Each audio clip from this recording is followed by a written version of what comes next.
నమస్తే, welcome to TV 786. మైనార్టీల సంక్షేమమే మా లక్ష్యం. ఇక వివరాల్లోకి వెళ్తే, మాయమాటలు చెప్పి అధికారంలోకి వచ్చిన కాంగ్రెస్ ప్రభుత్వం ప్రజలకు చేసింది ఏమీ లేదు అని మాజీ ఎమ్మెల్యే ఆరూరి రమేష్ పేర్కొన్నారు. గ్రేటర్ వరంగల్ పరిధి 14 డివిజన్ ఎస్ఆర్ నగర్, బాలాజీ నగర్లో బీఆర్ఎస్ ముఖ్య కార్యకర్తల సమావేశం జరిగింది. కార్యక్రమంలో మాజీ MLA Aruri Ramesh, BRS party నాయకులు కేతిరి రాజశేఖర్, బత్తిని సుభాష్, భాస్కర్ నర్సింహ, సమ్మక్క, మాధవి, యాదగిరి, పోషలు శంకర్ తదితరులు పాల్గొన్నారు. సమావేశంలో పలువురు ఇతర పార్టీల నుండి బీఆర్ఎస్లో చేరారు. వారికి ఆరూరి రమేష్ పార్టీ కండువాలు కప్పి స్వాగతం తెలిపారు. ఈ సందర్భంగా రమేష్, రాజశేఖర్లు మాట్లాడుతూ, మాయమాటలు చెప్పి అధికారంలోకి వచ్చిన కాంగ్రెస్ ప్రజలకు చేసింది ఏమీ లేదని అన్నారు. రాబో రోజులలో బీఆర్ఎస్ ముందుంటుంది అని వారు వివరించారు.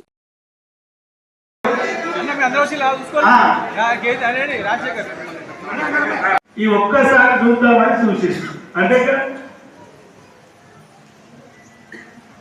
మరి 2.5 సంవత్సరాలు అయింది. 6 గ్యారెంటీలు అన్నారు, 400 హామీలు అన్నారు, 420 హామీలు, అనేక డిక్లరేషన్లు. ఏ ఒక్కటైనా అమలైందా?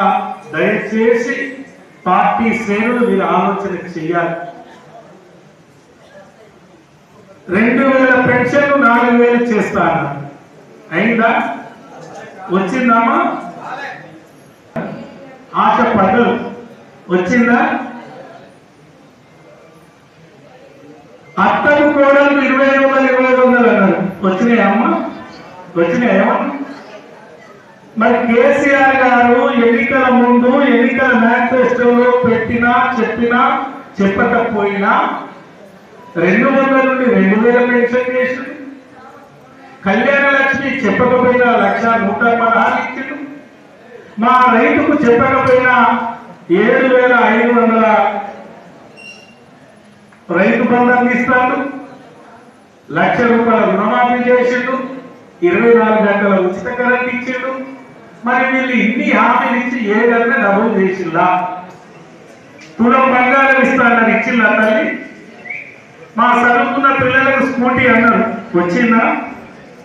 మా నిరుద్యోగులకు ఉద్యోగ భృతి అన్నారు, వచ్చిందా? 2 లక్షల ఉద్యోగాలు అన్నారు, వచ్చినాయా? దయచేసి మీరు ఆలోచన చేయాలి. మాయ మాటలతో, అబద్ధం ప్రచారాలతో, మార్పు పేర ప్రజల చెవులో పువ్వులు పెట్టి ప్రజల్ని మోసం చేసి అధికారంలోకి వచ్చిన కాంగ్రెస్ ప్రభుత్వం పార్టీ, ఈనాటి ముఖ్యమంత్రి గారు ఏ ఒక్కటి అమలు చేయకుండా అన్ని ఎగవేతలు. ఏం చేస్తున్నాడు ఈ రాష్ట్రంలో? భయభ్రాంతులు సృష్టిస్తున్నారు. పొట్ట చేత పట్టుకొని పట్టణాలలో వచ్చిన గుడిసెలు కూడా కొడుతున్నారు. బుల్డోజర్ పాలన జరుగుతుంది. ప్రతిపక్షంగా బీఆర్ఎస్ పార్టీ గొంతెత్తితే గొంతు నొక్కే ప్రయత్నం జరుగుతుంది. అడ్డగోలు అబద్ధాలు అసెంబ్లీ సాక్షిగా నిండు సభలో మాట్లాడుతున్నారు. రాబోయే ఎలక్షన్లో 14వ డివిజన్లో బీఆర్ఎస్ పార్టీ గెలుపు ఏ విధంగా ఉండాలనే దాని మీద ఇలా ముఖ్య కార్యకర్తల విస్తృత సమావేశం చేయడం జరిగింది. దీంట్లో భాగంగా ముఖ్య కార్యకర్తలే కాకుండా పార్టీ శ్రేణులతో పాటు వివిధ గ్రామ శాఖల వాళ్ళు అన్నిట్లలో బీఆర్ఎస్ పార్టీకి బ్రహ్మరథంగా బతి అంటే మీరు అనుకోకుండా ప్రోగ్రాం పెట్టుకోవడం జరిగింది. మీకోసం మేము కూడా ఉంటామనే ఆలోచనతోనే కాంగ్రెస్ పార్టీలో ఉన్న కొంత మహిళలు కానీ, యువకులు కానీ, నాయకులు కానీ అక్కడ మాకు ఏం నచ్చలే.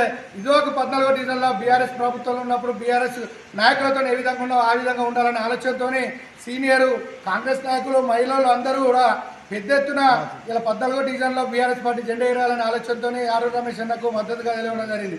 అదేవిధంగా ఆరూరి రమేష్ అన్న గారు కూడా కార్యకర్తలకు ఏ రోజు కూడా నేను 10 ఏళ్ళు గవర్నమెంట్ ఉన్నప్పుడు ఏ పార్టీని కూడా ఎలాంటి వాళ్ళని కూడా ఏమి ఇబ్బందులు పెట్టలే. అట్లాంటివి ఇట్లాంటివి కావద్దు. ఏదైనా గెలుపు ఓటమి అనేది సాధ్యం. కానీ ఏది ఉన్నా కూడా వివిధ పార్టీ నాయకులందరూ కూడా కొద్ది ఇబ్బంది పెట్టకుండా జరగాలంటే అందరినీ సమిష్టిగా ఉండాలనే ఆలోచనతో విధానంతో ఆ రమేష్ అన్న కూడా పిలిపించడం జరిగింది. ఈ 13 డివిజన్ల కంటే ఎక్కువ 14 డివిజన్ ప్రియారిటీ పెట్టి మమ్మల్ని గెలుపు కోసమే కానీ రాజకీయంగా కానీ ఇక్కడ ఉన్న ప్రజల అభివృద్ధి కోసమే కానీ ఏదున్నా అండదండగా ఉంటానని తెలియజేయడం జరిగింది. సో ఇవ్వండి ఇవాల్టి బులెటిన్ అప్డేట్స్. మరో బులెటిన్ అప్డేట్ లో మళ్ళీ కలుసుకుందాం. అంతవరకు చూస్తూనే ఉండండి టీవీ 786.